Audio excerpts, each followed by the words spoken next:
લોકોને નહીં આવતું એનું કારણ એ પણ હોય છે કે અમને જે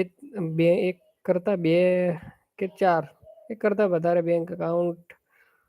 હોય છે અને એમાં એક આધા બેંકમાં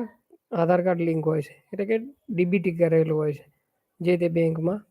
અને તેનો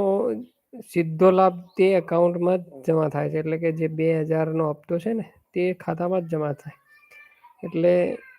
એ પણ કસ્ટમરને તપાસ કરાવવી જોઈએ કે આ કારણ પણ હોઈ શકે છે કે થી વધારે બેંકના એકાઉન્ટ હોય ને તો પણ 2000નો હપ્તો તે ખાતામાં જતો રહે તો કસ્ટમરને એકથી વધારે ખાતા હોય તો ચેક કરાવી લેવા. બીજું કારણ એ પણ હોય છે કે આધાર કાર્ડ